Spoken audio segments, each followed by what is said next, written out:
They say a vampire never kneels. They were wrong. I know because I was there the night Lord Nathaniel Ravencrest, nearly 7 centuries old, king of the eastern seaboard, controller of $17 billion in assets, dropped to one knee in front of 200 witnesses. But that moment came later.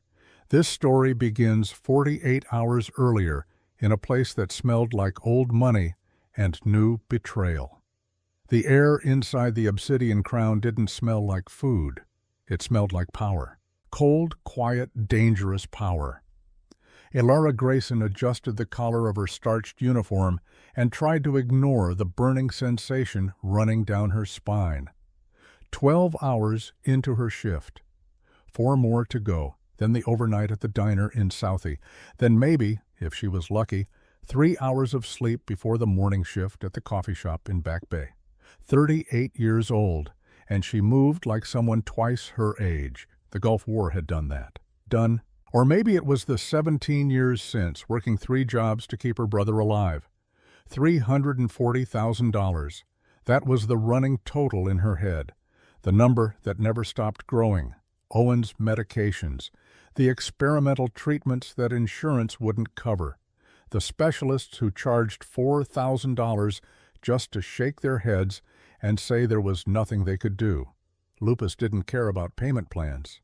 Miss Grayson. The voice cut through her thoughts like a blade. Henry Blackwell, floor manager, 6 feet of expensive suit and cheap cologne. He snapped his fingers an inch from her face. Table 1, the Ravencrest party. Do not look them in the eye. Do not speak unless spoken to. And for the love of God, do not spill the Romanée Conti. Elara nodded. She'd learned a long time ago that arguing with men like Henry was a waste of breath. She knew who they were. Everyone in Boston knew. Lord Nathaniel Ravencrest, CEO of Ravencrest Industries. The man who had somehow purchased half of the financial district in the span of a decade. Impossibly tall, with silver hair that looked like frost and eyes the color of winter storms. Tonight was his engagement dinner. He sat at the head of a table that cost more than Elara's annual salary. The mahogany gleamed under crystal chandeliers. Each place setting was worth 6 months of Owen's medication. Beside Ravencrest sat Isabeau Montrose. She looked like something from a painting. Pale skin, dark hair cascading over bare shoulders. A diamond necklace that could have paid off every medical bill Elara had ever received. But there was something wrong about her beauty. Something sharp, like a knife wrapped in silk. Across from them sat 2 others. An older man with steel-gray hair and predatory eyes. Aldrich Montrose, according to the reservation. Chief Financial Officer of Ravencrest Industries. The woman beside him must be his wife, Helena. She moved with the kind of synchronicity that came from decades together, or from something else entirely. Elara approached the table carrying a bottle of 1945 Romanée Conti cradled in her arms like an infant. $200,000 of wine, more than enough to cure Owen, more than enough to end the nightmare. She pushed the thought away. As she stepped into the circle of their conversation, the temperature seemed to drop 10 degrees. The merger will be finalized by midnight, Aldrich was saying. His voice sounded like gravel grinding against stone. Once the blood oath is sealed, the Montrose and Ravencrest assets will be unified. It's just a formality, Aldrich. Ravencrest's voice was different, smooth, rich, a baritone that could command armies. But underneath it, Elara detected something else. Exhaustion. He swirled his empty glass, staring at the white tablecloth like it held answers. I've given you the territories, the ports, the offshore accounts. What more do you want? We want you happy, my love. Isabeau placed a pale hand on his forearm. Her nails were painted deep red, almost black. You've been so tired lately. Elara stepped forward to pour. The scent hit her instantly. It wasn't just the wine. Underneath the notes of aged cherry and forest floor, there was something else. Acrid, metallic, sweet like rotting flowers left too long in summer heat. Elara's hand froze for half a second. She'd grown up in Southie, raised by a grandmother who believed in the old ways. Nana Grayson had taught her herbs before she taught her the alphabet. How to identify hemlock from parsley. How to smell belladonna in a bouquet. How to recognize poison when everyone else just smelled perfume. And she knew that smell. Wolfsbane, concentrated, distilled, lethal, even to things that weren't supposed to die. She looked at Ravencrest. He was rubbing his temple, fighting what looked like a migraine.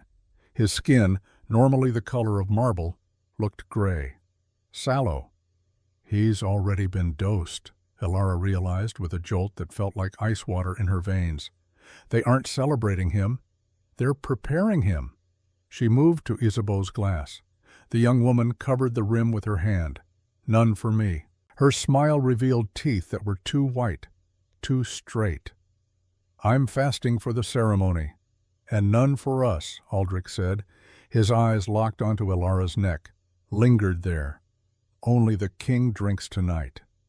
Elara's heart hammered against her ribs hard enough to bruise. It was a ritual. She didn't know how she knew, but the knowledge screamed in her bones.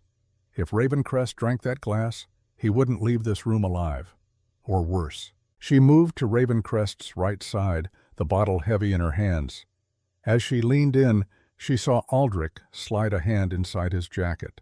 A flash of silver. A dagger etched with symbols that seemed to writhe in the candlelight appeared for just a moment before being concealed again. Ravencrest lifted his hand to accept the glass. He looked up. His eyes met Elara's for the first time. Ice blue, ancient, tired beyond measure. He looked bored, resigned, completely unaware that the woman beside him was watching him with the focused hunger of a shark circling wounded prey. Elara began to pour. The red liquid swirled into the crystal. Light caught it, making it look like liquid rubies or blood. She could walk away. She should walk away. Owen was waiting at Boston General.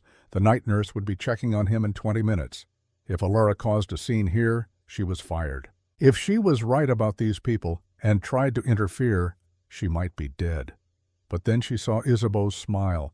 It was the smile of someone who'd already won. Elara's hand trembled. The wine overpoured, just a splash. A single drop hit the pristine white tablecloth, spreading like a blood stain. Clumsy fool, Helena Montrose hissed. I'm so sorry, sir. Elara gasped, pulling a napkin from her apron.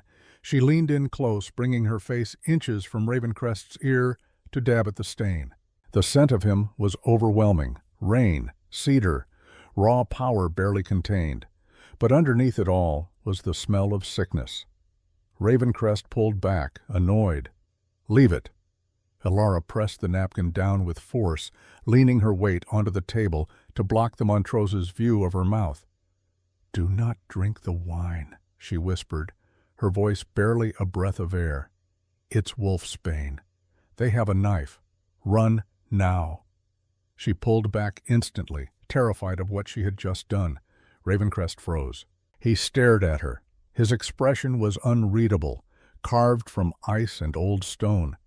Then slowly he looked at the wine. He looked at Isabeau, who was watching him with wide, expectant eyes. Is something wrong, darling? Isabeau's voice had an edge now, sharp as broken glass. Ravencrest looked back at Elara. He saw the terror in her brown eyes, saw the way her pulse jumped in her throat like a trapped bird, saw her hand trembling as she clutched the napkin. No, Ravencrest said. His voice dropped an octave, resonating like a bell in a crypt. Nothing is wrong. But he didn't pick up the glass. The silence that fell across the table was heavier than lead, thicker than blood. Nathaniel Ravencrest was 680 years old. He had survived the Black Death, the French Revolution, 2 world wars, and the fall of 17 governments. He had outlived enemies and allies alike. He knew strategy, he knew deception, and he knew when a human was lying. The girl, Elara, was terrified.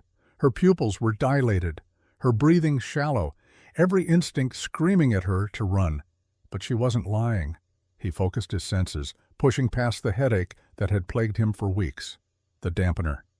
Someone had been lacing his food for months, slowly eroding his tolerance to poison.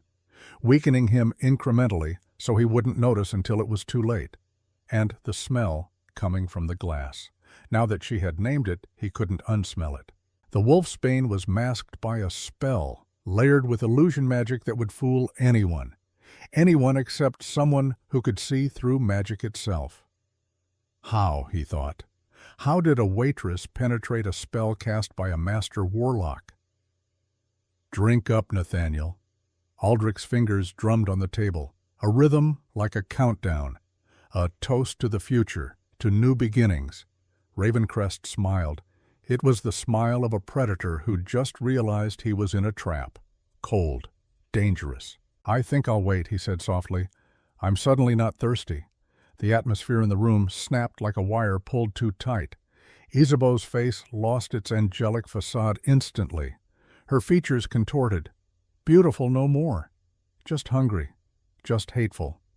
Drink the wine, Nathaniel. I don't think I will. Ravencrest stood, or tried to. His legs buckled, the paralytic. It was already in his system, probably in the water he'd sipped when he first arrived. He grabbed the edge of the table to keep from collapsing, his knuckles white with the effort. The heavy mahogany groaned under his grip. Now, Aldrich roared. The civility evaporated like morning frost. Helena and Aldrich moved with inhuman speed, flipping the table. $200,000 of wine, crystal, and silver crashed to the floor in a cacophony of shattering glass and ringing metal. Aldrich lunged across the wreckage, the silver runic dagger drawn and gleaming. It wasn't designed to kill. It was a blood-binding blade. If he drove it into Ravencrest's heart, the ancient vampire wouldn't die. He would be enslaved. His power, his fortune, his very will would flow directly into the Montrose bloodline.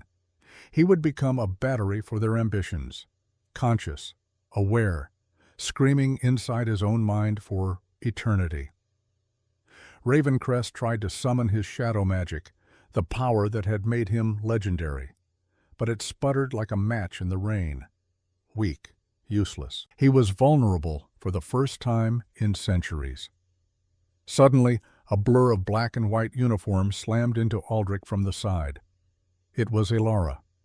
She had grabbed a heavy silver ice bucket from the service station and swung it with everything she had. 12-hour shifts carrying trays built strength. The Gulf War had taught her where to aim. The bucket connected with the side of Aldrich's skull with a sound like a church bell being struck. The vampire lord stumbled backward, more shocked than hurt. His ancient reflexes had softened the blow, but the surprise was total. A human, attacking him. Impossible! Move! Elara screamed at Ravencrest, grabbing his arm. It was absurd. She was human, frail, breakable. Trying to drag a vampire king who weighed twice what she did and had the strength of 50 men, but adrenaline gave her desperate, hysterical strength, the kind that let mothers lift cars off children. Ravencrest stumbled, using her as a crutch. His legs barely responded to his commands. "Get them!" Isabeau shrieked. Her eyes had turned completely black, the whites vanishing. Veins darkened against her pale skin like cracks in porcelain. Elara didn't wait to see what happened next. She shoved Ravencrest toward the kitchen doors, putting her body between him and the Montroses, protecting him with nothing but cloth and flesh, and the kind of courage that came from having nothing left to lose. They burst through the swinging doors into chaos. The kitchen was a war zone of heat and noise. Chefs shouted in 3 languages, pans clattered on industrial stoves, steam billowed from vents, the smell of seared meat and fresh bread and hot oil filled the air. Elara didn't stop. She dragged Ravencrest past the confused line cooks, knocking over a rack of pots to create an obstacle. The metal hit the tile with a crash that sounded like thunder. "Why?" Ravencrest gasped, his legs dragging uselessly. "Why help me?" "Because I hate bullies," Elara panted. She kicked the back door open with her heel. They spilled out into the alleyway behind the obsidian crown. It was raining. A cold, miserable Boston downpour that soaked them instantly. The kind of November rain that cut through clothes and found bone. "My car!" Ravencrest gritted out, pointing toward the end of the alley. A sleek black Rolls-Royce Phantom sat parked beneath a broken streetlight. Thomas, my driver. They stumbled toward the vehicle, feet splashing through puddles that reflected the neon signs from the street beyond. As they got closer, Elara stopped. The driver's side window was smashed. Safety glass glittered on the wet pavement like diamonds. Through the broken window, she could see the driver slumped over the wheel. His throat was gone, just gone, torn out with something that wasn't human.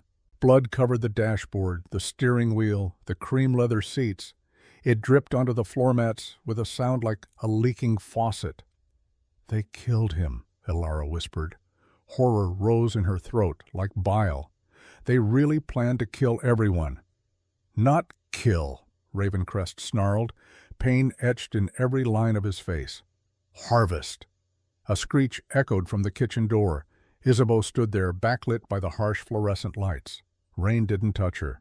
It seemed to evaporate an inch from her skin, turning to steam. Her expensive gown was ruined with kitchen grease and her own father's blood where Elara had struck him. She looked like a nightmare given form. "You can't run, Nathaniel," she laughed. The sound was like glass breaking, like bones snapping. "You're weak. You need blood. And you have none." Ravencrest sagged against the brick wall. He was fading fast. The wolfsbane was working through his system, shutting down organs one by one. Even his supernatural healing couldn't fight it without fuel. Elara looked at the Rolls-Royce, useless with its dead driver. She looked at the alley exit 50 yards away, where Aldrich was surely positioning more men. Then she looked at her own vehicle. A rusted, dented 2004 Honda Civic with a faded bumper sticker that read, "Nurses do it with patience." She'd bought it for $800 when she got back from the Gulf. The muffler was held on with wire hangers and prayers. "Get in the Honda," Elara ordered, fumbling for her keys with shaking hands. "The what?" Ravencrest looked at the rust bucket in disbelief. "Get in the car." She shoved the king of vampires into the passenger seat. He barely fit. His head touched the ceiling. His knees were jammed against the glove compartment. The car smelled like vanilla air freshener and the ghost of 1,000 fast food meals eaten between shifts. Elara jumped into the driver's seat. The engine sputtered once, twice. "Please," she whispered. "Not now. Please." The engine caught with a roar that sounded like a lion with emphysema. She threw it into reverse just as Isabeau lunged forward, claws extended. Actual claws, each one 3 inches long and sharp as surgical steel. Elara stomped on the gas. The Honda screeched backward, clipping a dumpster with a sound of tortured metal. The impact knocked Isabeau sideways. She hit the wet pavement, her perfect face contorted with rage. Elara spun the wheel, threw the transmission into drive, and peeled out of the alley. They merged into traffic on Boylston Street. Taxis honked. A delivery truck swerved. Someone screamed. But Elara kept her foot down, weaving between cars with the kind of reckless precision that came from driving ambulances under fire. "Where are we going?" Ravencrest asked. His head lolled back against the headrest. His skin was burning up, fever-hot despite the rain-soaked clothes. He was dying, or whatever the vampire equivalent was. Elara gripped the wheel with white-knuckled hands, checking the rear-view mirror every 3 seconds. Her mind was racing. They couldn't go to a hospital. They couldn't go to the police. Not for this, not for whatever this was. "Somewhere they won't look," she said. Her voice shook, but her hands stayed steady on the wheel. "My place, Southie." Ravencrest looked at her, really looked at her for the first time since she'd whispered her warning. She was shaking, terrified. But she hadn't left him, hadn't abandoned him to whatever fate Aldrich had planned. "What is your name?" he whispered. Darkness was encroaching on his vision, creeping in from the edges. "Elara," she said. "Elara Grayson." Ravencrest's eyes widened slightly, some recognition flickering there. But before he could speak, his eyes rolled back. "Grayson," he muttered, consciousness slipping away like water through fingers. The universe has a sense of humor. Then the vampire king passed out, leaving a 38-year-old waitress to navigate rush-hour traffic with a target on her back and a dying monster in her passenger seat. The Honda Civic's engine made a sound like a dying animal as Alara pushed it past 50 miles per hour. Rain hammered the windshield. The wipers, one missing half its blade, fought a losing battle. In the passenger seat, Nathaniel Ravencrest convulsed. The wolfsbane was doing its work, shutting down his organs one by one. His skin had gone from marble pale to translucent. Black veins traced patterns across his face like cracks in porcelain. He looked ancient, mummified. "Stay with me," Alara shouted over the sound of rain and struggling engine. "We're almost there." She took the exit for South Boston, navigating streets she knew better than her own heartbeat. Past the old factories, the shuttered warehouses, the corner stores with barred windows. This was her world, far from crystal flutes and engagement dinners. This was survival territory. She pulled up to a crumbling brick apartment building on East 4th Street. The streetlights were broken. Graffiti covered the walls. A shopping cart lay on its side in the gutter, one wheel still spinning slowly, perfect for hiding a dying vampire king. "Nathaniel," she said, shaking his shoulder. He groaned, eyes fluttering open. They were no longer ice blue. They'd faded to dull gray, like dirty water. "Leave me," he rasped, his voice barely audible over the rain. "If I die here, the Montroses won't find you. If you take me inside, you invite war." "I didn't crack a billionaire with an ice bucket just to watch him die in my Honda," Alara grunted. She got out, ran around to the passenger side, and hauled him out of the car. He was dead weight. His expensive suit soaked up dirty rainwater like a sponge, adding pounds. She draped his arm over her shoulder, her knees buckling under the strain. "Come on, Your Majesty," she muttered through gritted teeth. "Walk." The elevator, of course, was out of order. It had been for 8 months. The landlord kept promising to fix it. He kept lying. Alara gritted her teeth and began dragging nearly 7 centuries of Vampire King up 4 flights of stairs. By the time she kicked open the door to apartment 4C, she was drenched in sweat and rain, her back screaming in protest. The apartment was exactly what it looked like. Tiny. A single room that served as kitchen, living area, and her bedroom, with a small bathroom off to one side. The paint was peeling. The radiator hissed like an angry cat. Water stains bloomed on the ceiling like rust-colored flowers, but it was warm. She dumped Ravencrest onto her threadbare couch. He sprawled there, looking absurdly out of place. A diamond dropped in mud. Alara locked the door, sliding 3 deadbolts home. Then she jammed a chair under the handle for good measure. Habits from the war, from coming home to neighborhoods where locks were suggestions. She turned back to Ravencrest. He was shivering violently, his body arching off the couch in agony. His fangs had descended, long and sharp, cutting into his lower lip. Blood, black as oil, dripped from the wounds. "Water," Alara said. She rushed to the sink, filled a chipped mug, and brought it to his lips. He knocked it away with surprising force. The ceramic shattered on the floor. "Water won't help," he gasped, his body convulsing again. "The wolfsbane, it burns the blood. I need to replenish or I wither." Alara froze. She knew what he meant. The stories Nana had told weren't just fairy tales. They were warnings. Vampires didn't heal with medicine. They healed with life. Ravencrest looked at her. His eyes, even faded and dying, held iron will. "Go, Alara. Lock yourself in the bathroom. Let me pass with dignity. If you die, they win," Alara said. Her voice shook, but there was steel underneath. "Those people, the Montroses, they looked like they wanted to eat the world. You're the only thing stopping them." "I am dangerous right now," Ravencrest warned. A growl ripped from his throat, inhuman and terrifying. "I cannot control the hunger. I might kill you." Alara looked at him. This man, this creature, dying because he'd been betrayed by someone he trusted. She looked at her own hands, rough from washing dishes, scarred from broken glass and kitchen burns. the hands of someone who'd spent 17 years keeping her brother alive through sheer stubbornness. She was nobody, just a waitress, just a veteran with PTSD who couldn't hold down a real job. But tonight, she held the fate of something much larger than herself. She stepped closer. Her hands went to the collar of her uniform, unbuttoning it, exposing the side of her neck. "Do it," she whispered. Ravencrest froze. The scent of her blood hit him like a physical blow. It wasn't just human blood. It was rich, vibrant. It sang with an energy he couldn't identify.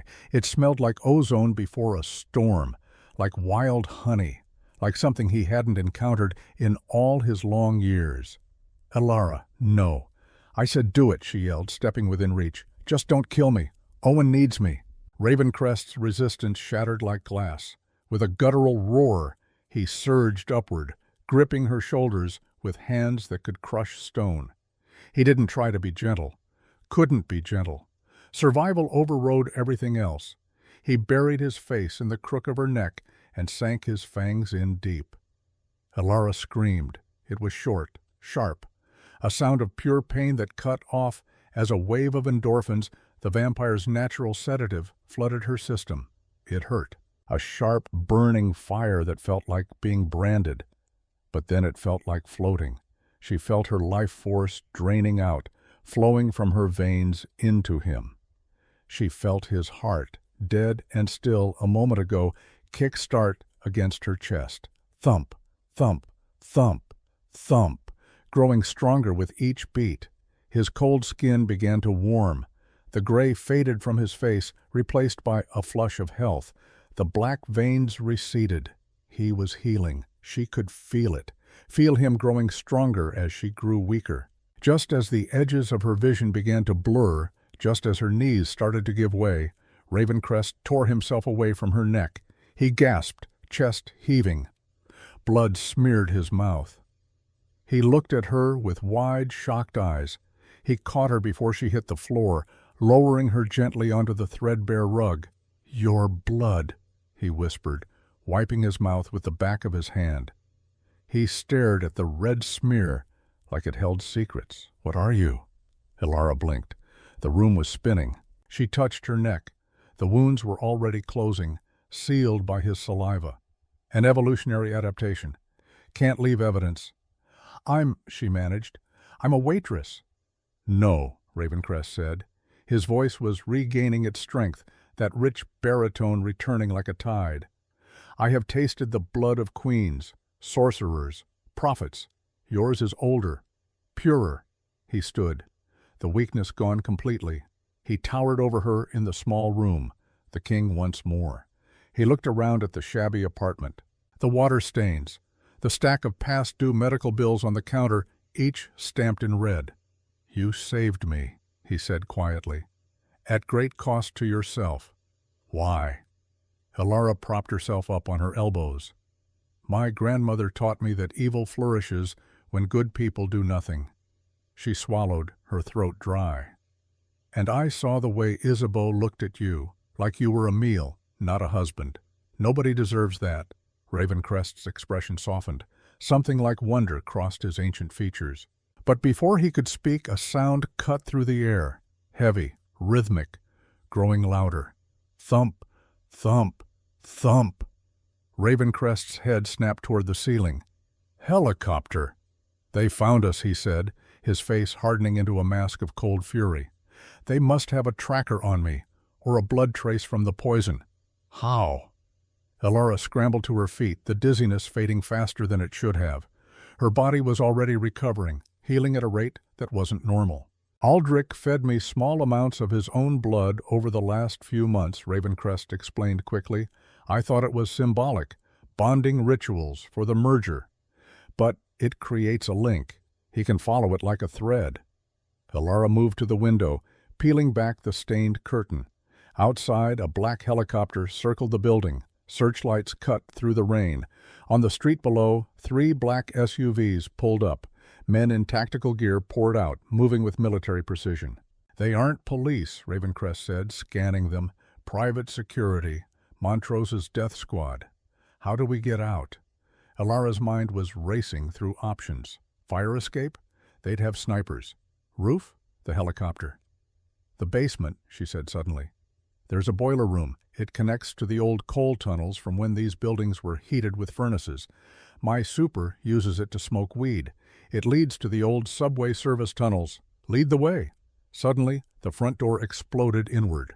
A flashbang grenade skittered across the floor, spinning like a top. "Down!" Ravencrest roared. He tackled Alara, covering her body with his own as the grenade detonated. The world turned white. The sound was a physical force, a wall of noise that would have shattered Alara's eardrums if she'd been exposed. As it was, even with Ravencrest shielding her, she felt the concussive wave slam through her chest. If she'd been alone, she would have been disoriented, deafened, helpless. But she wasn't alone. Before the smoke even cleared, men in black tactical gear stormed through the broken door. Laser sights cut through the haze like red threads. Professional, efficient, killers. Ravencrest moved faster than thought could follow. He grabbed the small dining table, solid oak, that Alara had found at a yard sale for $20, and hurled it across the room with one hand. It hit the first two soldiers like a missile, crushing them against the wall with sounds that made Alara's stomach turn. Bones snapped. Armor crumpled.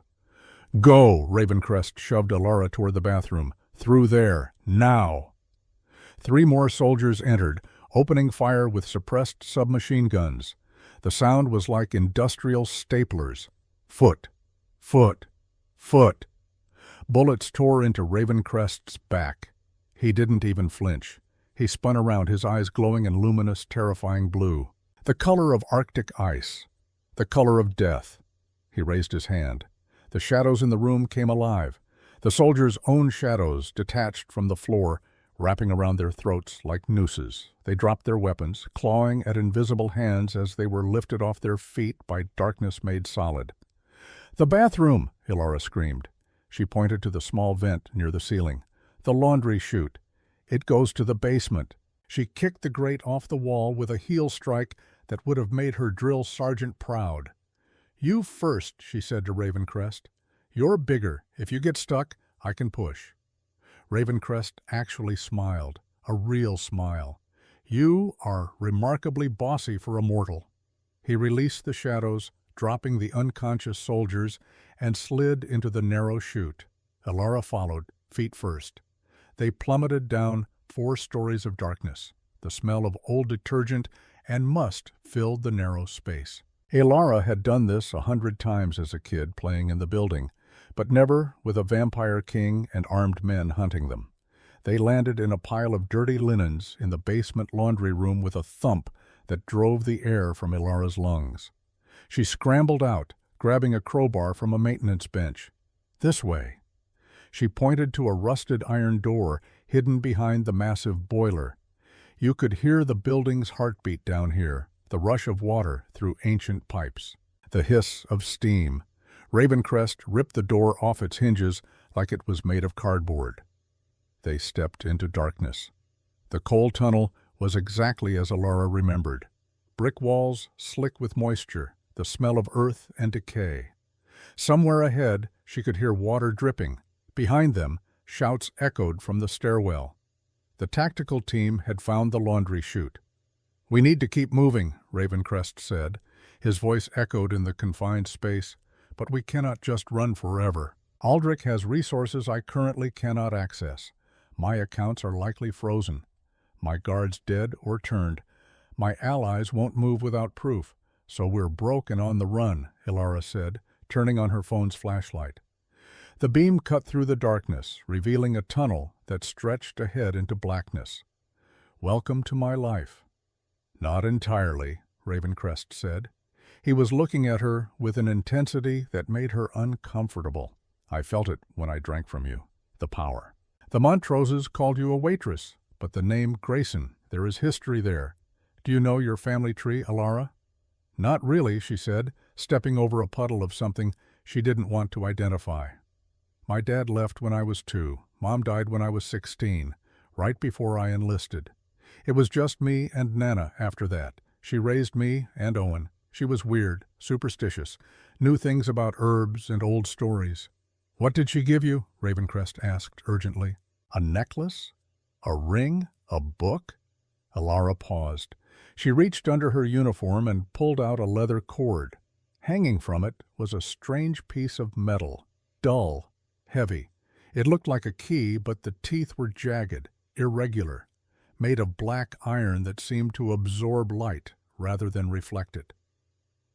"She gave me this," Alara said, "right before she died 2 years ago. Made me promise never to take it off. Said it was the key to the Hollow, whatever that means. I thought she was just, old." Confused, Ravencrest stopped dead in his tracks. Above them, a subway train rattled past, shaking dust from the brick ceiling.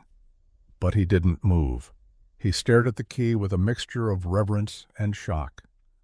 "The Hollow," he breathed. "The Iron Vault.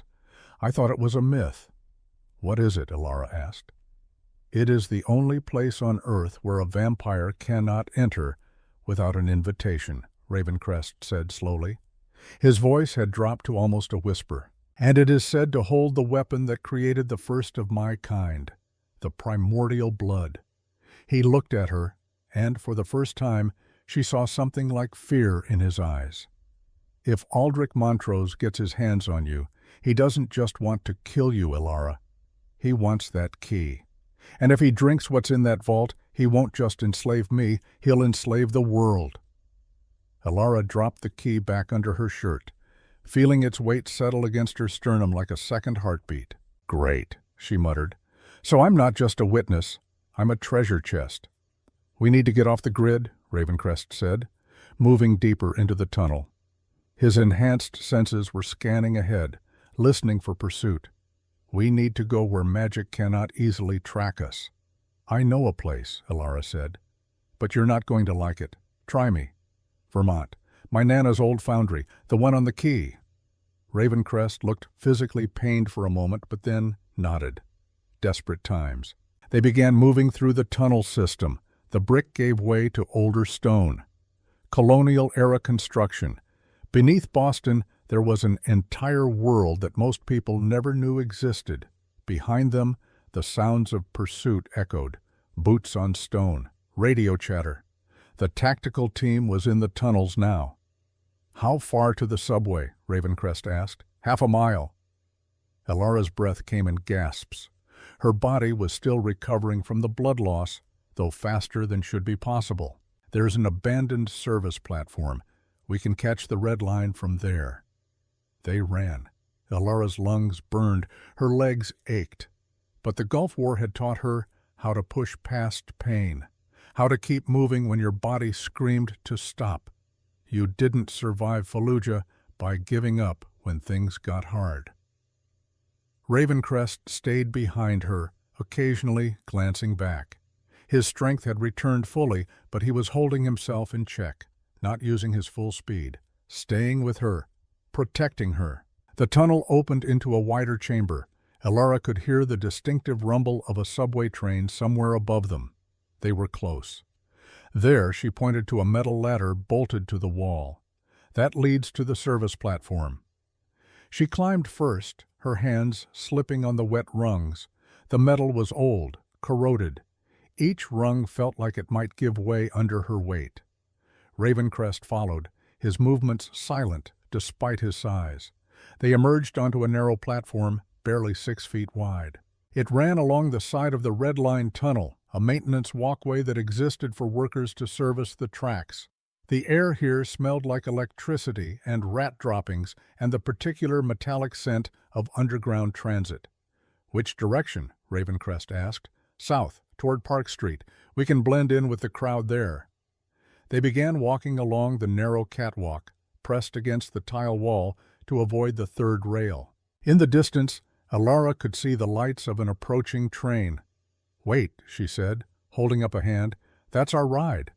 You want to board a moving train? You have a better idea?" The train emerged from the tunnel, its headlights cutting through the darkness like twin suns. The roar was deafening in the confined space. "Jump on 3," Alara shouted over the noise. 1, 2, 3. They leaped. Elara's hands caught the emergency ladder on the last car. Her shoulders screamed in protest as her body weight slammed against the metal. But she held on. Ravencrest landed beside her, barely winded. "You've done this before," he observed. "Boston public schools don't give out bus passes," she grunted, pulling herself up. They climbed to the roof of the train as it picked up speed, racing through the tunnel. Wind whipped Elara's hair. The tunnel walls blurred past, close enough to touch. "At the next station we board normally," Elara said. "Act like passengers." The train began to slow as it approached Park Street Station. Through the scratched windows of the car below them, Elara could see the platform. Late-night crowd, college students, night shift workers, people living their normal lives, completely unaware that death was riding on top of their train. The train stopped. They dropped down between cars, then walked through to the middle of the train and took seats like they'd been there all along.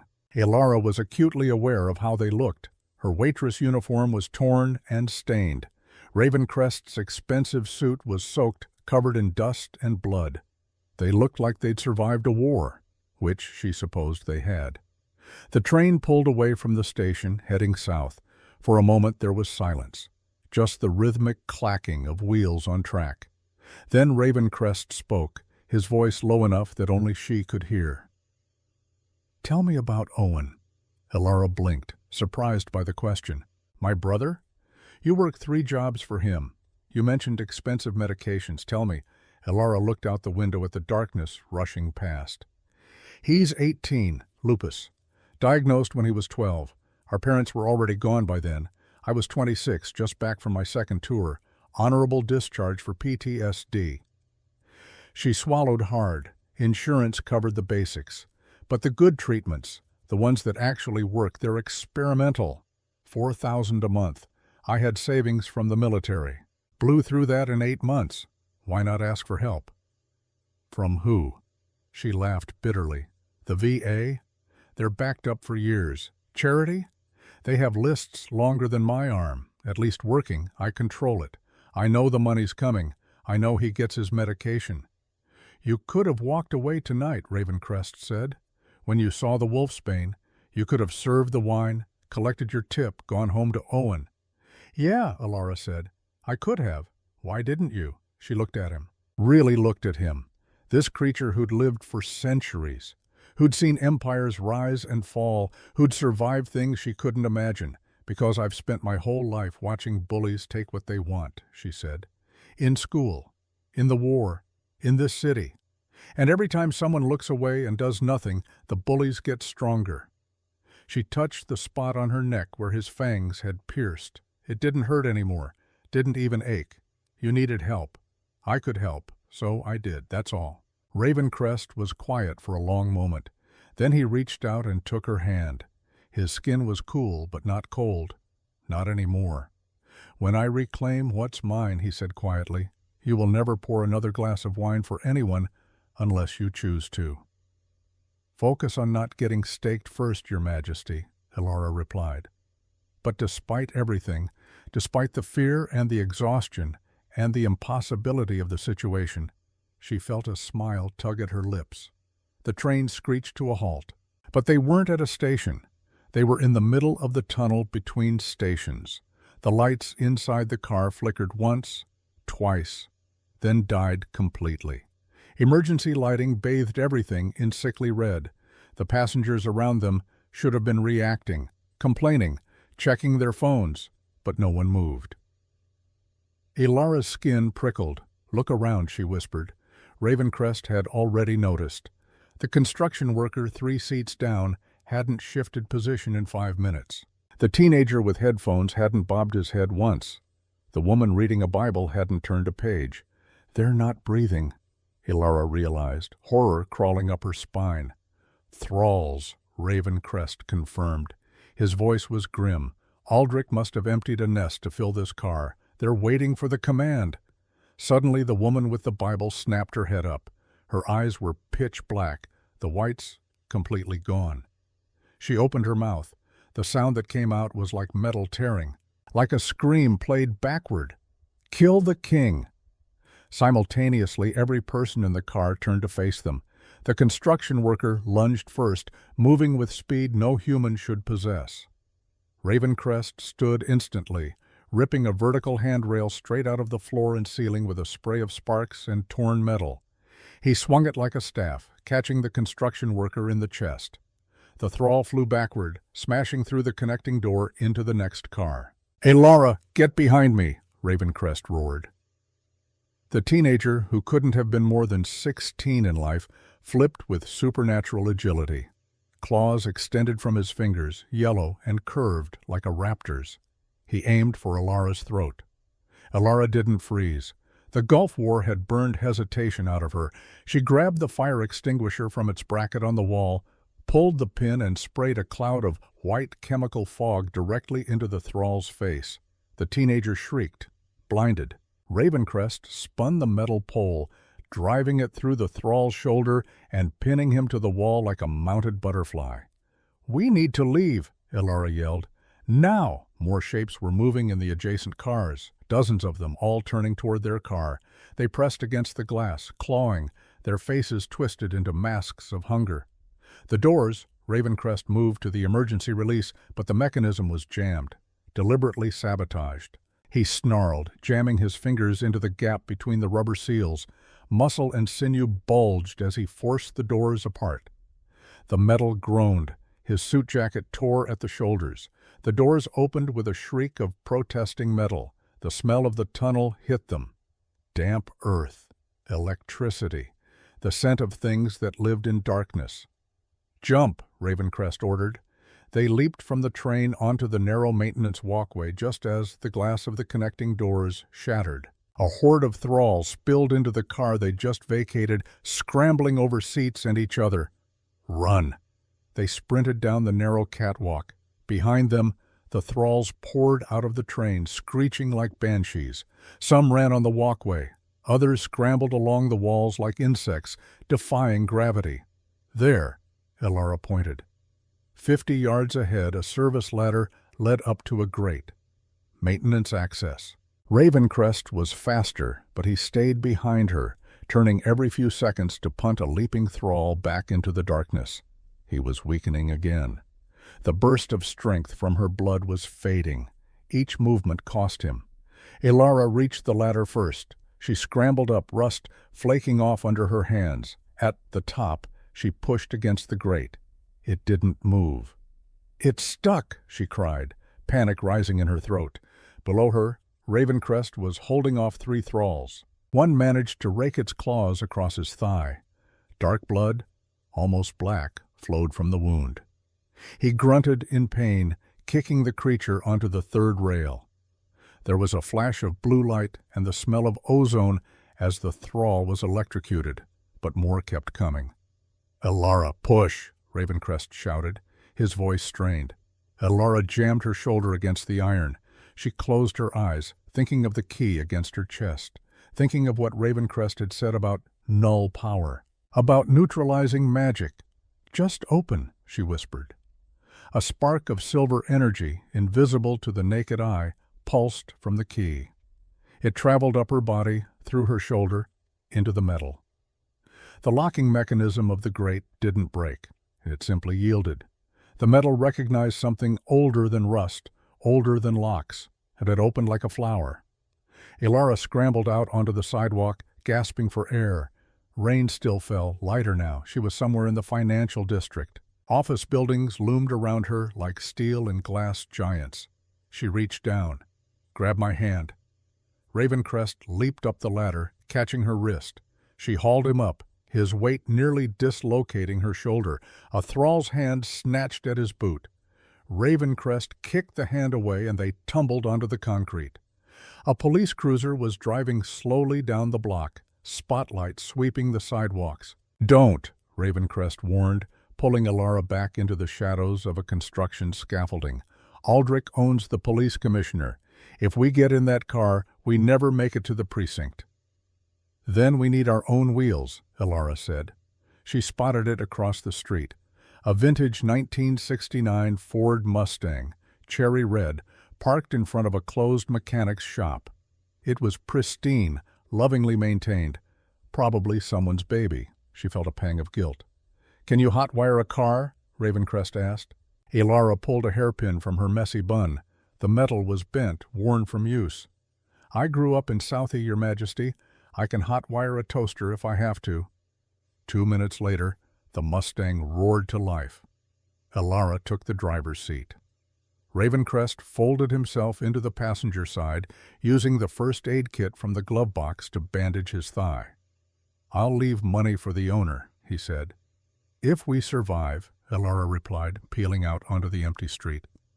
They drove through the night.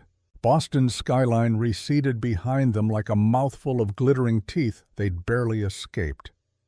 Elara pushed the Mustang north, heading for Interstate 93. The rain had stopped. Stars appeared between breaks in the clouds.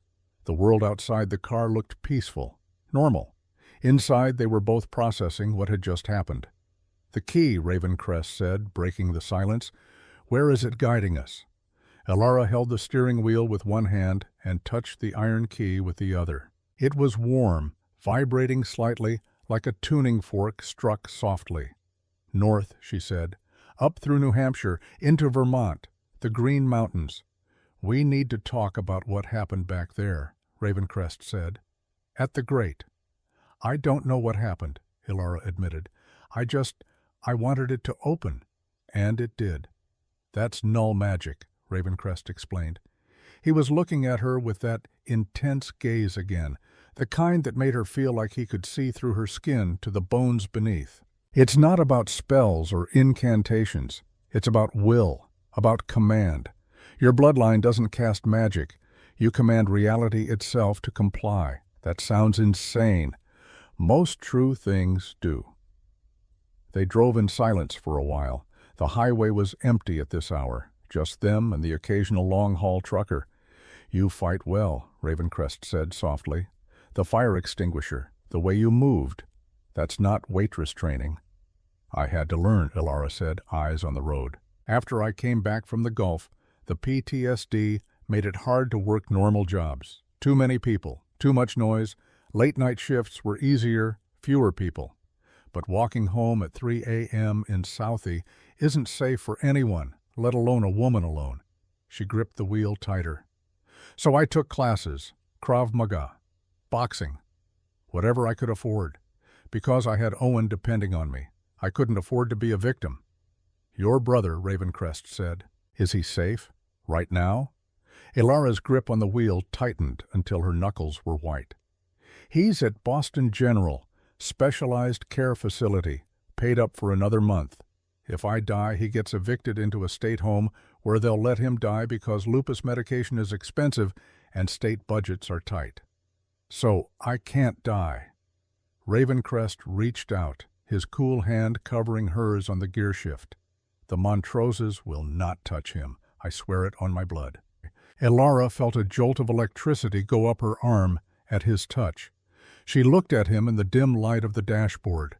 The arrogance she had seen at the restaurant was gone. In its place was something else. Weariness, humanity, for lack of a better word. He looked ancient and heartbreakingly mortal all at once. "Turn here," Elara said suddenly.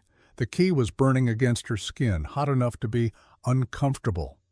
She swerved off the highway onto a gravel road that wound up into dense forest. The trees here were old. Massive oaks and maples that had been growing since before the Revolutionary War. Their branches blocked out the stars, creating a tunnel of darkness. The road ended at a massive rusted iron gate. The sign hung crookedly, letters barely visible under decades of oxidation. "Grayson Iron Works, established 1890. "Grayson," Ravencrest read the sign. "This is your family's land." "I didn't know we had land," Elara whispered. "I thought we came from nothing. Nana never mentioned this." They got out of the car. The air here was different, silent. No crickets, no wind, no distant highway sounds. Just a heavy, oppressive stillness that felt like the world was holding its breath. Elara approached the gate. As she got close, the key floated up from under her shirt, straining against the leather cord like a dog pulling on a leash. She took it off and held it out. The massive iron gates groaned. Without her touching them, they swung open with a shriek of protesting metal. "The Hollow," Ravencrest breathed. "It's not a cave. It's a foundry." They walked through the overgrown courtyard. Weeds pushed up through broken cobblestones. An old water tower loomed to the left, rusted through. To the right, smaller outbuildings sagged under the weight of time. The main factory building dominated the space. It was a cathedral of industry. Soaring brick walls, broken windows, massive smokestacks that reached toward the sky like accusing fingers. "Inside," Alara said. She didn't know how she knew. The key seemed to pull her forward. They entered through a door hanging on one hinge. Moonlight filtered through holes in the roof, illuminating the space with silver light. It was vast. Giant smelting pots lined the walls, conveyor belts frozen in time, massive hammers and presses that once shaped iron into steel.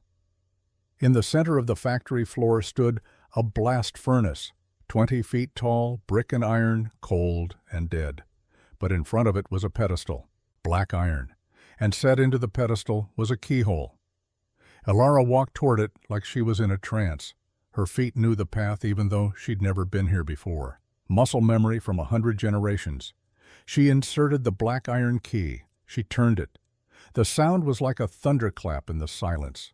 Gears that hadn't moved in a century began to grind. Dust fell from the ceiling in sheets. The entire building seemed to shudder. The massive door of the blast furnace hissed open. But indeed there was no ash, no coal residue. There was a vault, small, circular. The walls were lined with silver that gleamed like water in moonlight. In the center, on a velvet cushion gone threadbare with age, sat a glass vial. The liquid inside glowed like starlight, like captured moonbeams. It pulsed with a rhythm that matched Alara's heartbeat. Beside it lay a heavy leather-bound book. "The Primordial Blood," Ravencrest whispered. He fell to his knees as if his legs had given out. "The myth is true." "What is it?" Alara asked. She felt strange here, strong, energized. Like standing in the vault was recharging batteries she didn't know she had, but Ravencrest looked like he was struggling to breathe. "The blood of the first king," Ravencrest said, his voice hoarse. "Before vampires were made, they say one was born. From that blood came all others. It can cure any poison. It can grant a vampire god-like power." He looked at the vial with an expression Alara couldn't read. "Or it can turn a vampire back into a human." Alara stared at the vial, then at the book. She opened the leather tome. The pages were handwritten in ink faded to brown. The handwriting was elegant, old-fashioned. "To my descendants," the first page read, "if you are reading this, the truce has been broken. The Montroses are wolves in sheep's clothing." Alara's breath caught. "We, the Graysons, are the Wardens. We are nulls. Our blood neutralizes magic. We built this foundry not to make steel, but to forge the only weapons that can kill a vampire lord permanently." She turned the page. It was a diagram, a sword, made of the same black iron as her key.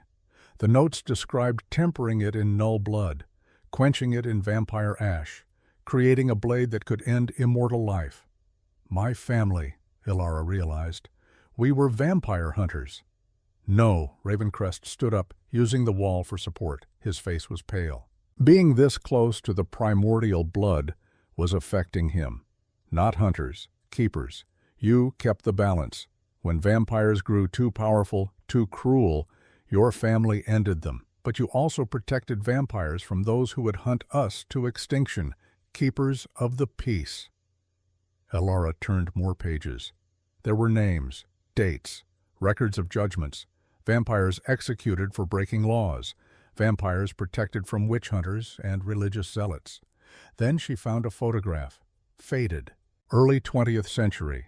It showed a man standing beside a massive furnace, her great-great-grandfather according to the date, 1920. Standing next to him, with his hand on the man's shoulder, was Aldrich Montrose. Alara's blood ran cold. "My family," she breathed. "He killed them to get the key." Ravencrest leaned over her shoulder, studying the photograph. "The blood treaty," he said. "Aldrich always claimed his family and mine were allies for centuries. But now I see.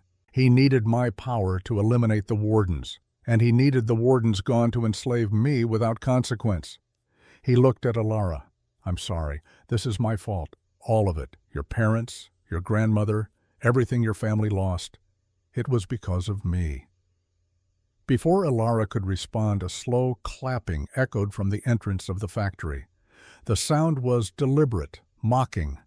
Alara and Ravencrest spun around. Standing in the moonlight, framed by the jagged teeth of the broken factory door, was Aldrich Montrose. The side of his head where Alara had struck him with the ice bucket was healed, but dried blood still crusted his silver hair. Behind him stood Isabeau, her beautiful face twisted into a sneer, and Helena, the mother, her hands already glowing with dark magic. Behind them, at least 20 armed mercenaries in tactical gear fanned out. "Bravo," Aldrich said, his voice carrying across the empty factory floor. He began walking toward them, his footsteps echoing. "We've been searching for this place for 70 years. We tore apart libraries, tortured historians, hunted down every Grayson we could find."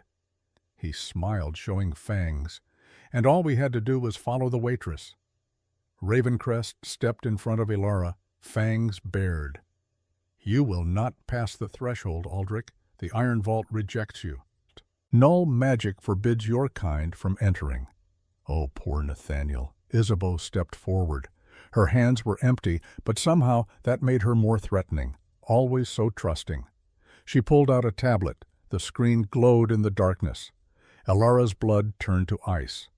On the screen was a video feed, live, a hospital room, a teenage boy with dark hair in a bed sleeping. An IV ran into his arm, the medication that kept him alive. Owen. And standing next to the bed, dressed as a nurse, was a woman with dead black eyes. A thrall. "My brother," Alara screamed. The sound tore from her throat. "Owen, isn't it?" Isabeau said, her voice cold. "Sweet boy. Requires very specific medication. Lupus is such a terrible disease, so easy for a nurse to make a mistake. Wrong dosage, wrong drug." She smiled, but there was pain behind it. A flicker of something human. It would be a shame if something happened to him. "Don't hurt him." Alara stepped out of the vault, pushing past Ravencrest. Her hands were shaking. "Please, he's just a kid. He's never hurt anyone." "I want the vial," Aldrich said, his eyes burning with greed. "And I want the book. Give them to me, Alara. And your brother lives. Refuse, and you watch him die in high definition." Alara looked at the vial of starlight. She looked at Ravencrest, the king who had tried to protect her, who had sworn to keep Owen safe. Then she looked at the screen, at her brother's sleeping face, the only family she had left. She picked up the vial. Its warmth pulsed against her palm. "Alara," Ravencrest pleaded, "if he drinks that, he becomes unstoppable, a god. He will enslave humanity. Billions will die." "I don't care about billions," Alara said. Tears streamed down her face. "I care about one." She picked up the book with her other hand, but as she moved to walk toward Aldrich, her eyes caught the last page. The page written in her great-great-grandfather's hand. "Warning: the primordial blood is volatile. If exposed to air without the proper ritual, it becomes unstable. In the presence of null magic, it becomes a bomb. A null bomb. It will strip all magic in a half-mile radius. Vampires will lose their power. Witches will lose their spells. The supernatural will become mundane, used only in case of absolute emergency." Her eyes flicked back to the screen, the countdown timer at the bottom. "Execute in 60 seconds. Alara started walking toward Aldrich Montrose. "Good girl," Aldrich said. He reached out his hand, fingers grasping. Alara stopped 3 feet away. She looked him in the eye. "You promised," she said. "I lied," Aldrich sneered. He lunged for the vial. Alara didn't hand it to him. She smashed it on the ground between them. The sound of the glass shattering was not loud. It was crisp. delicate. A sound like wind chimes breaking. For a heartbeat, nothing happened. The glowing liquid pooled on the dirty concrete, spreading in a perfect circle. Then it hissed. The white glow turned black, void black, darker than the absence of light. A pulse of energy rippled outward from the impact point. Cold, silent, heavy. It passed through Ilara like a warm summer breeze, but when it hit Aldrich Montrose, the effect was catastrophic. He dropped to his knees, gasping as if all the air had been sucked from the room. Behind him, the mercenaries collapsed, clutching their chests. Their enhanced reflexes, their supernatural strength, all of it vanished in an instant. Isabeau screamed, a human scream, shrill and terrified and utterly mortal. "What?" Aldrich wheezed, looking at his hands in horror. "What have you done?" The veins that had run black under his skin were fading to normal blue. His face, held in eternal youth by vampire magic, began to wrinkle, sag, age. Centuries of stolen time came due all at once. "The book said it was a bomb," Ilara said. Her voice shook, but there was steel underneath. A null bomb. She turned to look at Ravencrest. He was on one knee, breathing hard, sweat on his forehead. But unlike the Montroses, he wasn't collapsing. He was glowing faintly. A soft silver light emanated from his skin. Helena Montrose let out a sound that wasn't quite human. She staggered backward, her hands no longer glowing with magic. She was older than Aldrich, much older. Unlike her husband, who had vampire blood as his foundation, Helena had been born a witch. She'd transformed herself into a vampire through forbidden rituals, layering vampire magic on top of her witch heritage. The null bomb stripped both magics at once. "No," Helena whispered. Her voice was cracking, aging. 700 years. 700 years of spells holding back time. Her skin began to wither. Gray spread from her fingertips like frost. Her hair turned white, then fell out in clumps. "Mama!" Isabeau cried out, reaching for her mother, but there was nothing to hold. Helena aged 7 centuries in 7 seconds. Her body crumbled, turning to ash before she hit the ground. All that remained was a pile of gray dust and a set of expensive clothes. Isabeau fell to her knees beside the remains, her hands hovering over the ash, but not quite touching it. "Mama," she whispered, "I'm sorry. I'm so sorry I wasn't strong enough to save you." "Why?" Aldrich's voice cracked as he pointed a trembling finger at Ravencrest. "Why does he still stand?" Ravencrest looked up. His eyes flashed with blue fire mixed with iron gray, the color of winter storms meeting mountain stone. "Because, Aldrich," he snarled, standing slowly. His power was returning, growing stronger by the second. "I have the warden's blood in my veins. She fed me. I am inoculated." The null pulse had stripped the magic from everything in range, everything except the one vampire who had recently drunk from a null. Nathaniel Ravencrest was now the only supernatural being in a room full of mortals, and he was very, very angry. "Kill them!" Aldrich commanded the mercenaries. His voice came out as a wheeze. The mercenaries fumbled for their weapons, but their hands shook. Their enhanced reflexes were gone. They moved like ordinary men now, slow, clumsy, mortal. Ravencrest raised his hand. The shadows in the factory surged forward like a tidal wave of liquid darkness. They didn't kill the mercenaries. Ravencrest was better than that, more controlled. The shadows simply swept them aside, slamming them against the brick walls with enough force to render them unconscious. Bodies crumpled, weapons clattered to the floor. In 5 seconds, it was over. Only the Montroses remained. Isabeau still knelt by her mother's ashes, tears streaming down her face. Aldrich tried to stand, but his legs wouldn't support him. He was aging rapidly now, though not as fast as Helena. Vampire blood sustained him even without magic. He would age, but slowly, naturally, over years, not seconds. Ilara stared at the tablet screen. The countdown was still running. 58 seconds. "No," she whispered. "No, no, no." The thrall nurse on the screen moved closer to Owen's IV line. Her hands hovered over the drip. 45 seconds. "Ravencrest," Ilara's voice cracked. "Owen, please." Ravencrest closed his eyes. His entire body went rigid with concentration. Blood called to blood. Aldrich had fed Ravencrest his blood for months. That created a link, a thread Aldrich used to track him. But Ravencrest had also drunk Ilara's blood. Null blood, blood that commanded reality itself. And Null trumped vampire. On the screen the thrall nurse froze. Her black eyes flickered. Once, twice. Then they turned blue. She blinked, confusion crossing her face. She looked around the hospital room like she'd just woken from a dream. Like she couldn't remember how she got there. She stepped away from the IV. 30 seconds. "Stop," Ravencrest commanded, his voice echoing through the mental network that connected all of Aldrich's thralls. Across Boston, in hospitals and homes and dark corners, thralls stopped what they were doing.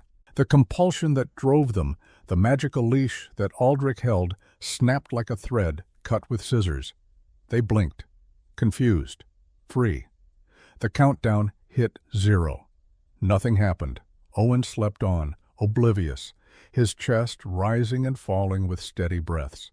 Ilara's knees gave out. She hit the concrete floor hard enough to bruise, but she didn't care. Relief flooded through her so completely that she couldn't breathe. "He's safe," Ravencrest said, opening his eyes. The mental effort had cost him. Blood trickled from his nose.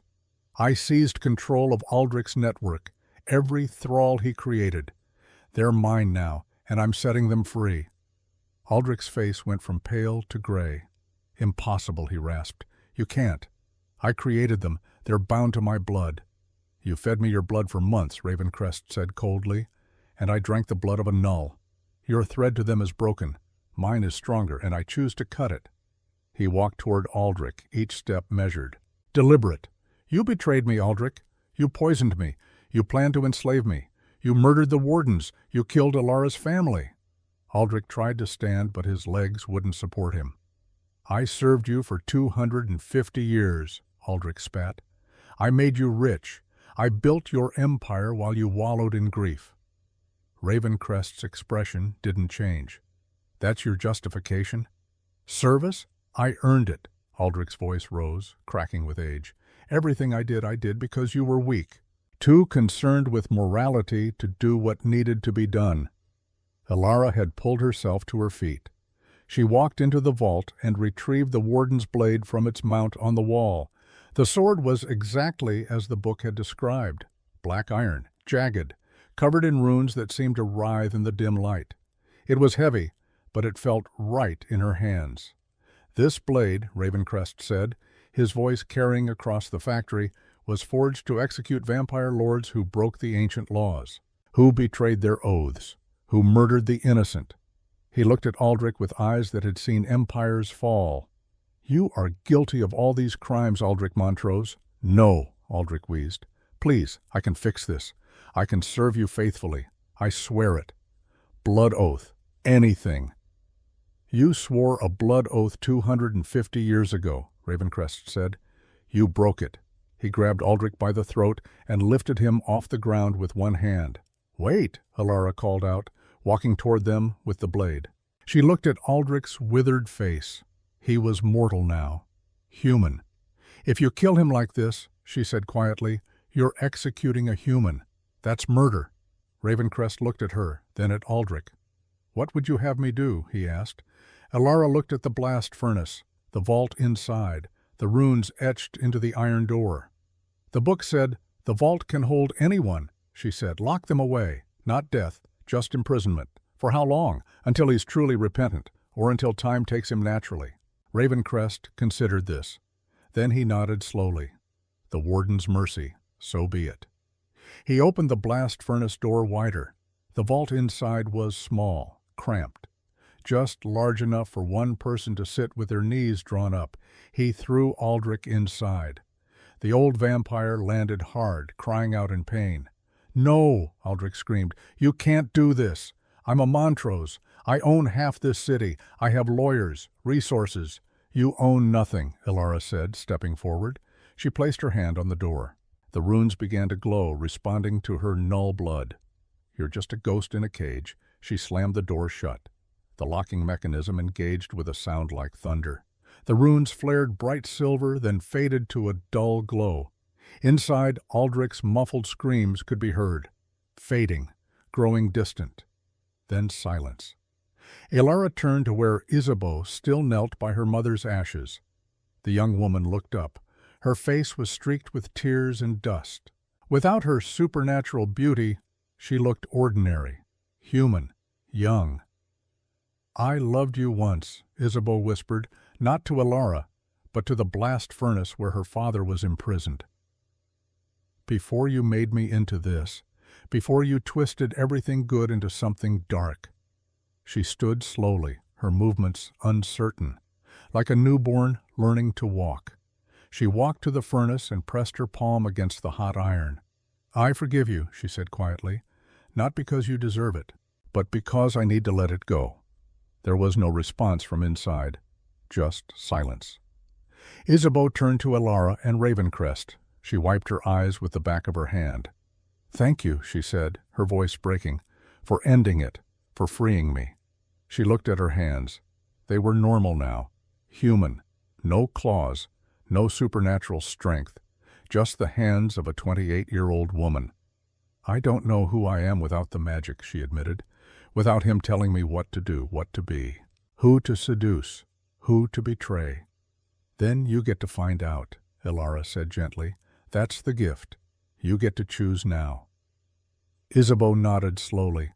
She looked at the pile of ash that had been her mother. She knelt and scooped a small amount into her hand. Then she pulled a locket from around her neck and placed the ash inside. "I'll remember you, Mama," she whispered. "The good parts. Before Father corrupted you, too." She stood and walked toward the exit, her steps more certain now. At the threshold, she paused. "I'm going somewhere quiet," she said. "Somewhere I can learn to be just Isabeau. Not a vampire, not a weapon, not a pawn. Just me." "Where will you go?" Ilara asked. "I don't know yet," Isabeau smiled. It was small, tentative, but real. "Maybe France, maybe California, somewhere with sun. I've never actually felt real sunlight, only the fake kind filtered through enchantments." "Good luck," Ilara said. Isabeau looked at Ravencrest. "I'm sorry," she said, "for what I did to you, for the lies. I tried to warn you at the restaurant. Did you see?" "I saw," Ravencrest said quietly. "For what it's worth," Isabeau continued, "I'm glad you won. Both of you. You deserve to." Then she walked out into the Vermont dawn, leaving only footprints in the dust.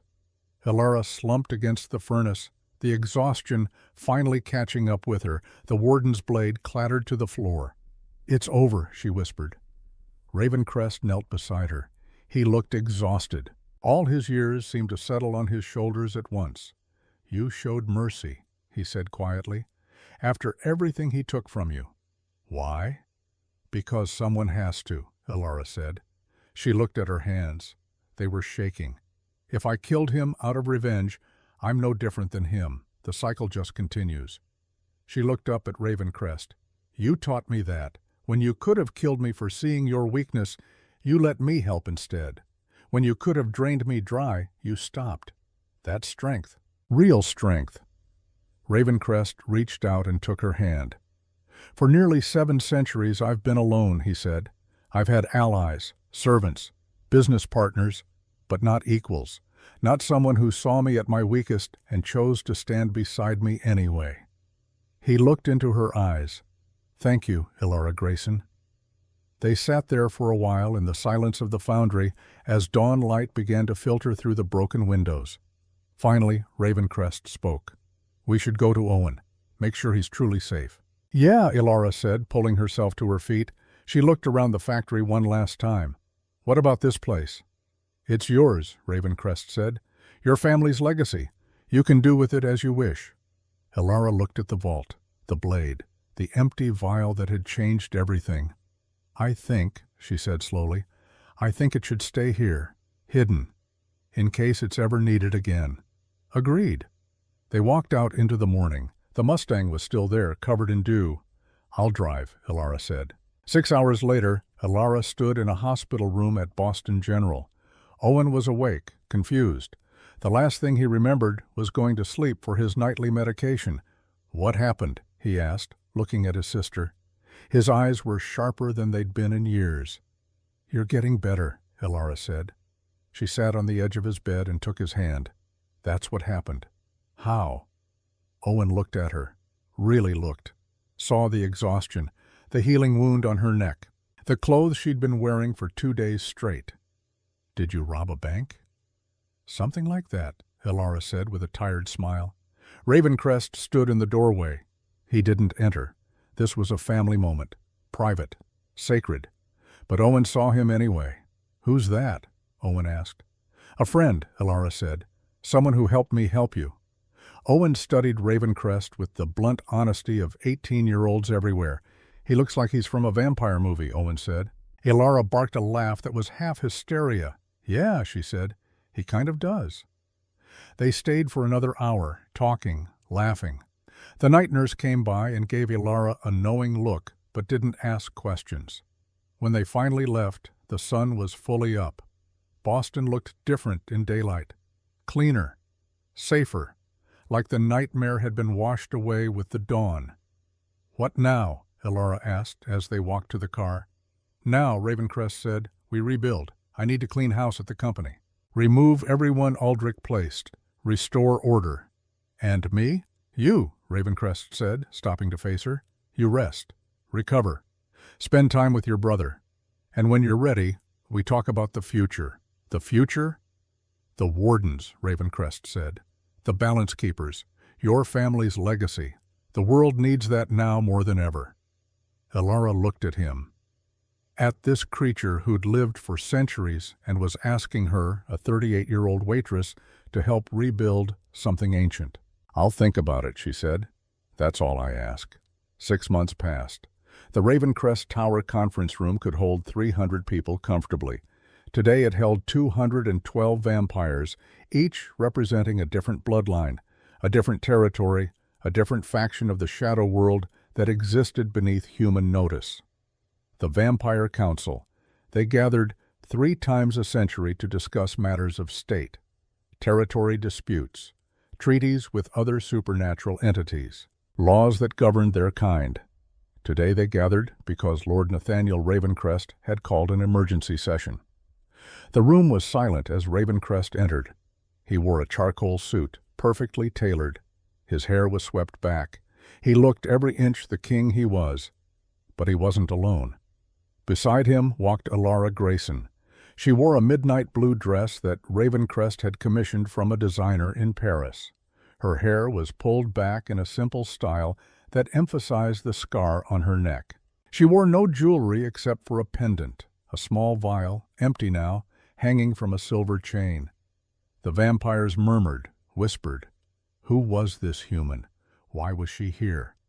Ravencrest walked to the center of the room, to the speaker's platform. Then he did something that shocked every vampire in attendance. He knelt, one knee on the marble floor, his head bowed.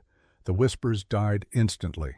"For nearly 7 centuries, Ravencrest said, his voice carrying to every corner of the room, I have walked this earth. I have never bent my knee to anyone." He looked up at Ilara. Until now, the silence was absolute. "This woman," Ravencrest continued, "saved my life when she had every reason to let me die. She risked everything, her safety, her livelihood, her only family, to protect me from those who would enslave me." He gestured to the empty seats where the Montrose delegation should have been. "Aldrich Montrose, my trusted advisor for 2.5 centuries, betrayed me. He poisoned me. He planned to use a blood-binding blade to turn me into a weapon for his own ambition. He murdered the Warden bloodline to secure the primordial blood." Gasps rippled through the assembled vampires.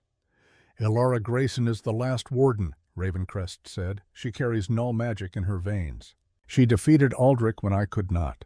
She showed mercy when vengeance would have been easier." He stood, taking Ilara's hand. "She is my partner," he declared. "Equal in authority, equal in voice. She speaks with my power behind her words, and anyone who moves against her moves against me." A vampire in the third row stood, Lady Vivian Ashford, ancient and powerful, her territory spanning all of New England. "With respect, Lord Ravencrest," she said, her voice cold, "gnolls are dangerous. Their bloodline hunted us for centuries. They killed our ancestors. You ask us to accept one among us?" "I ask you to accept balance," Ravencrest replied. "For too long we have existed in shadow, unchecked. We have become arrogant, careless. The Montrose betrayal proved that." He looked around the room. The wardens were never our enemies. They were our conscience. They reminded us that power without accountability becomes tyranny, and tyranny always falls. Another vampire stood, Lord Victor Kane, younger but influential. "And if we refuse, then you declare yourself my enemy," Ravencrest said simply. "And I remind you that I freed every thrall Aldrich Montrose created. I control the eastern seaboard territories. I have the Warden's blade and the blessing of the Null bloodline."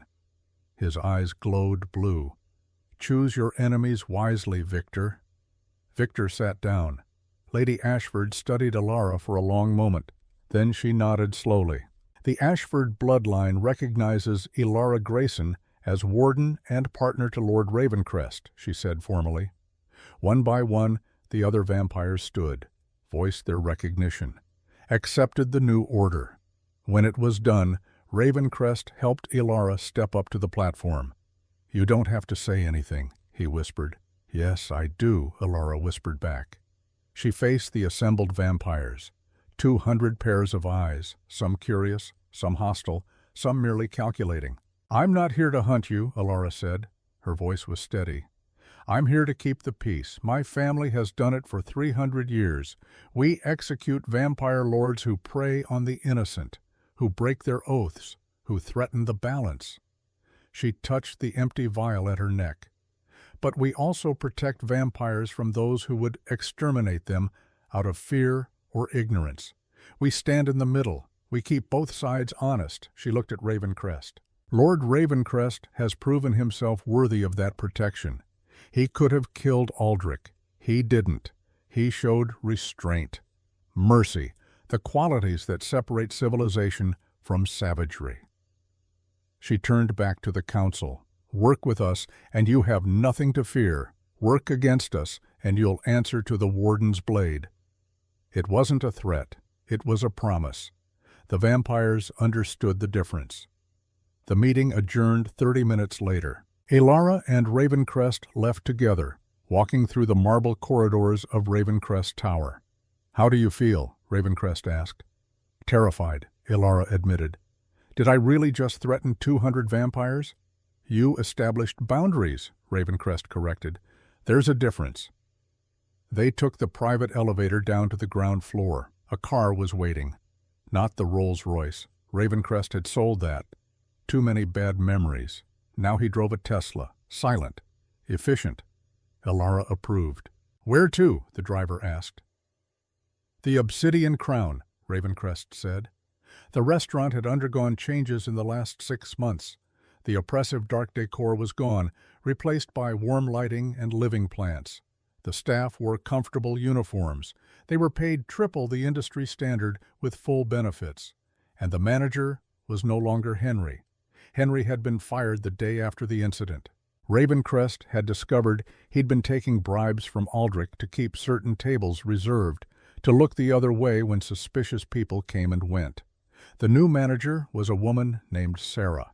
She'd worked her way up from dishwasher. She understood struggle. She treated her staff with respect. Elara and Ravencrest entered through the front door like normal customers. The maitre d' smiled. "Table 1 is ready, Miss Grayson, Lord Ravencrest." "Thank you, Marcus," Elara said. They walked through the dining room. Other diners looked up, curious. Some recognized Ravencrest from business magazines. None knew what he truly was. They reached table 1, the same table where this had all begun 6 months ago, but now it was set for celebration, not execution.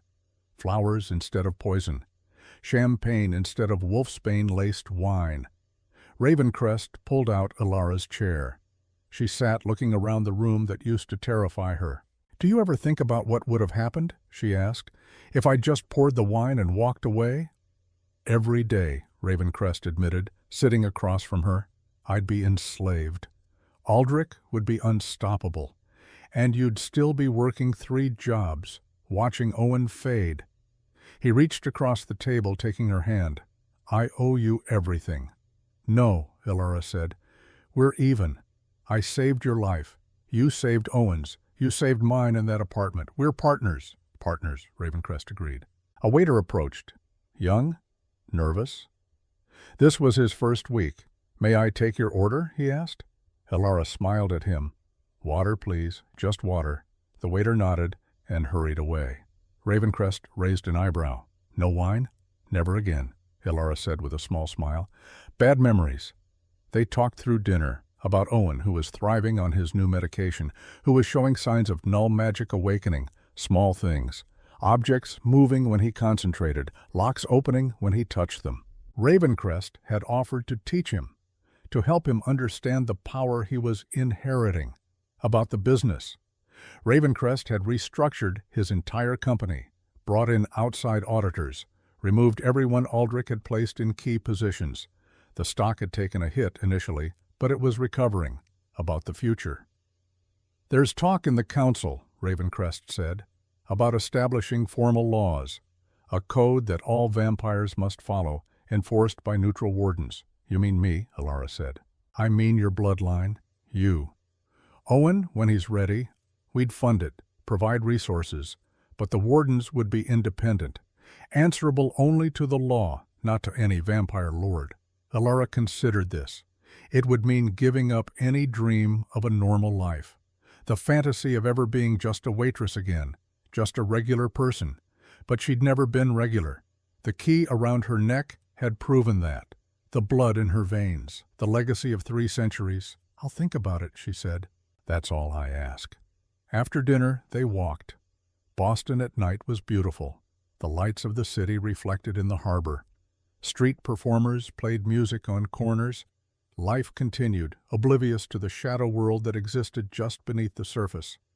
They ended up at Boston General. It was late, past visiting hours, but the night nurse at the desk recognized Elara and waved them through. Owen was awake, reading a book on his tablet. He looked up when they entered, smiled. "Hey, sis." "Your Majesty."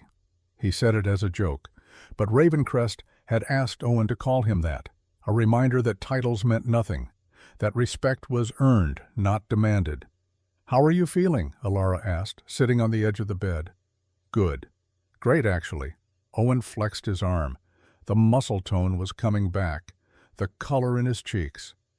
"Dr. Chen says if I keep improving, I can go home next month. Real home, not the facility." Elara's eyes filled with tears. "That's wonderful." "There's something else," Owen said. He held up his hand, concentrated. A glass of water on the nightstand trembled, lifted an inch off the table, hovered for 3 seconds before Owen's concentration broke and it settled back down. "Whoa," Owen breathed. "That was the longest yet." "Well done," Ravencrest said. "You're a natural." "It's weird," Owen said, "but also kind of cool. Like I can feel things differently now. Like reality is more flexible than I thought." "That's exactly what it is," Ravencrest explained. "Null magic isn't about force, it's about will. You're not commanding objects, you're politely suggesting to reality that it rearrange itself, and reality tends to listen to Graysons." "Can you teach me more?" Owen asked.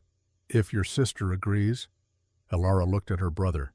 18 years old, alive, thriving, powerful in a way she was only beginning to understand. "Yes," she said. "But school comes first, magic second." "Deal." Owen grinned. They stayed for another hour, talking, laughing. Then the night nurse politely reminded them that Owen needed rest. Elara kissed her brother's forehead. "Sleep well. You too. And sis, yeah? Thanks. For everything. I know it wasn't easy. You're worth it," Elara said simply. Outside the hospital, standing under the streetlights, Ravencrest turned to Elara. "There's something I've been meaning to give you." He pulled a small box from his jacket pocket. "Velvet. Old." Elara's heart skipped. "Is that?" "It's not what you think," Ravencrest said quickly. "Or maybe it is. I'm not entirely sure of the protocol." He opened the box. Inside was a ring, but not a diamond.